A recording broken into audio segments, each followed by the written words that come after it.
Face your fears. Choking under pressure is every athlete's worst nightmare. Magazine article by Dana Hudepole.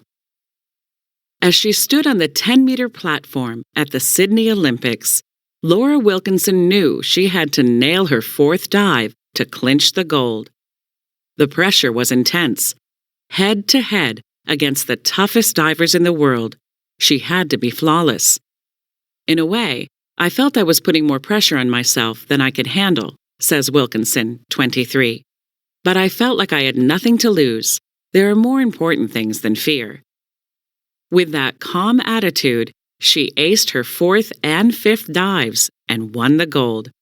Her upset victory, she went from fifth to first after 3 dives, stunned competitors and fans. The key to Wilkinson's victory? Confidence, which was something she had worked on developing in her training.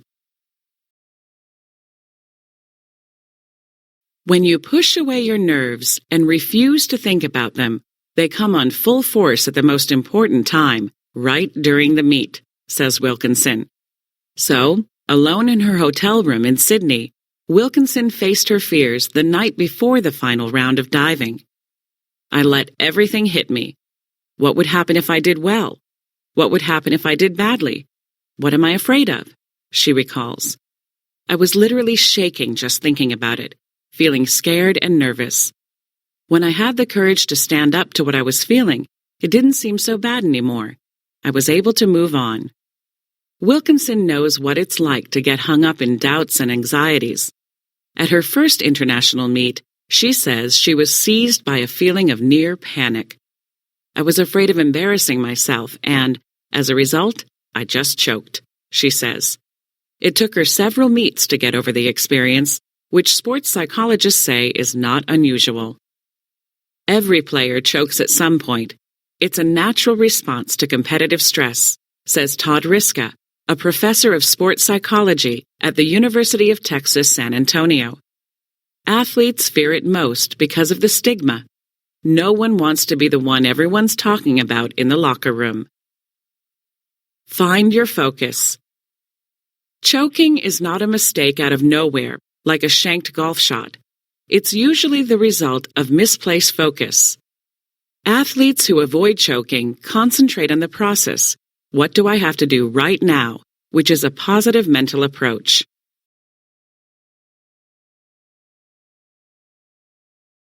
Those who choke tend to dwell on the outcome. What will happen if I don't win? And its potentially unpleasant consequences. Letting your attention wander can also lead to trouble. Barb Lindquist, who swam for Stanford from 1987 to 1991, recalls how she felt at her first big meet, the U.S. Open, as she listened to the announcer reciting the accomplishments of her competitors. I was 16, and I was next to a swimmer that I had read about. I got really flustered by hearing her accomplishments, she says. I didn't concentrate on my race and was all shaky afterward. I finished last. Now 31 and a triathlete, Lindquist hasn't had any problems since then. While swimming, she repeats to herself the words, long and strong. On the bike, she thinks about her pedal technique. And while running, she visualizes balloons pulling up her legs to make her feel light. If you're thinking about each of those things along the way and pushing yourself, you can't really choke, says Lindquist, who finished 2000 ranked 7th in the world. Once choking symptoms kick in, they're difficult to stop. Libby Hickman, 35, found this out when she was running the 5,000 meters at the 96 Olympic trials. Hickman led until the last 100 meters when 3 runners passed her. I remember thinking, I'm not doing it. I'm not going to make the team, she says. As soon as you start focusing on the negative, you're dead. What Hickman learned from that experience helped her at the 2000 trials. I started getting past in the last lap, and the fear of coming in fourth again jumped in my head, she says.